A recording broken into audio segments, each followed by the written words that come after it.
What's up YouTube? This is Lizards821 here, and today I have for you my in-depth review of the Apple 15-inch MacBook Pro with Retina display.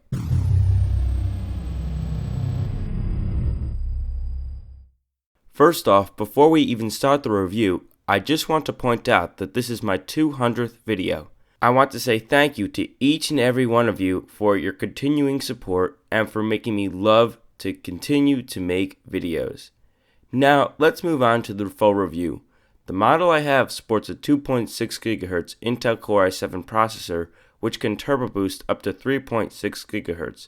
It has 16 GB of DDR3L RAM at 1600 MHz, and it also has 512 GB of flash storage. For integrated graphics, we have Intel HD Graphics 4000, and for dedicated graphics, we have NVIDIA GeForce GT 650M with 1 GB of GDDR5 dedicated graphics memory. Now, of course, this has automatic graphics switching, so it will go from integrated graphics to discrete graphics when needed. Let's start with the design. The 15-inch MacBook Pro with Retina display has an aluminum unibody casing. However, it is a bit different from the legacy MacBook Pros. For starters, as we can see here placed next to a 13-inch model, it is significantly thinner. It is 0.71 inches thin to be exact. It also is very light, weighing in at just 4.41 pounds, which for a 15-inch machine is very light since that weight is distributed over a 15-inch area. Moving on to the ports, on the right side we have a USB 2.0/3.0 hybrid port, an HDMI out, which is new for Apple, and finally the SD card slot. On the left side we have the MagSafe 2 connector, two Thunderbolt ports, another USB hybrid port, and finally the combined headphone in/line input jack. There's absolutely nothing on the front. There isn't even a sleep indicator lamp or battery indicators. This is slightly off-putting to some users, and I have to say I was disappointed when I discovered this because now I don't know my battery life without powering on my Mac. Speaking of battery life, I find myself averaging about 4.5 to 8.5 hours of battery life. I'll get 4.5 hours editing HD video or doing other CPU-intensive tasks, and about 8 hours doing light computing such as typing in pages. This is also with the brightness turned between 80 and 100%. Now let's open it up to reveal the interior. Right away we can see that this screen dominates this computer with its vivid colors and rich detail. Also, did I mention that it has a whopping resolution of 2800 by 1800? That gives this screen about 5.1 million pixels. That's 2 million more than your 1080p high-definition TV. To really get you to understand this drastic difference, you have to go to the store and see it for yourself. However, I will try to give you as close as an experience as possible through this review. Here is the Retina display MacBook Pro up close. And now we're going to bring up the legacy MacBook Pro. Once again, you really have to see it to believe it, but you can kind of make out the pixel difference between the legacy MacBook Pro and the 15-inch MacBook Pro with Retina display. So now I'm going to give you even more examples. Let's go ahead and open up Aperture and take a look at some stills here. I shot these with my Canon DSLR at 18 megapixels using the Canon 17-40 f4L lens. This screen, just for looking at photos, is a photographer's dream.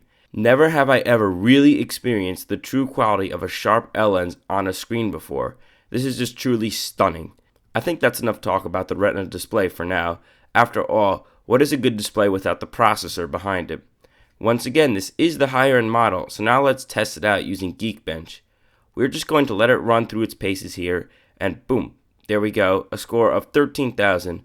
My 2010 iMac doesn't even get 11,000, so this model really packs a punch, especially for pro users. A lot of that could be due to the flash storage, so we have another program known as Blackmagic. This is going to test our disk read and write speed. We can see here this drive is actually redlining at about 450 megabytes per second for write and 500 for read. This is by far the fastest drive, faster than any SSD or other flash-based storage drive out there that I have ever seen. Next up are the speakers. While laptop speakers aren't necessarily great, this MacBook Pro has some pretty decent speakers. They provide crisp sound, but of course they aren't going to replace your studio headphones. Next are the fans. There are two fans in this computer and there are vents all around, but they are very discreet. Air circulates very well while creating minimal noise.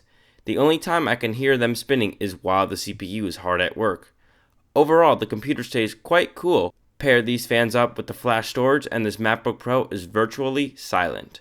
Now of course we still have that beautiful multi-touch glass trackpad found on all MacBook Pros and the MacBook Air, a FaceTime HD webcam, and a ravishing backlit keyboard which illuminates when it gets dark. Now you may have noticed that this MacBook Pro has no optical drive, which for users still relying on DVDs and CDs is indeed a major issue, and it would require them to purchase an external drive.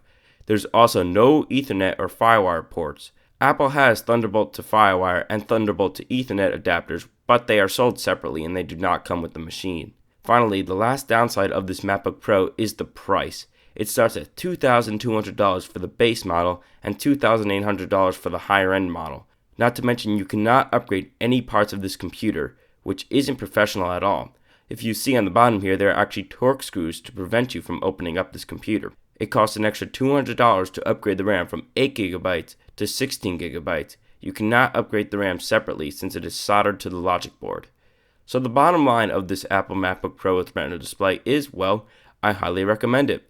This thing is blazing fast, thin and light, and best of all, the best screen I've ever feasted my retinas upon. If you are willing to sacrifice the optical drive and the wads of cash you will have to fork over for this machine, then by all means go for it. I have never been more satisfied with any other computer in my life. So anyway guys, thanks for watching my 200th video. I hope you enjoyed it. As always, please remember to favorite, comment, like, and subscribe, and I will see you guys later.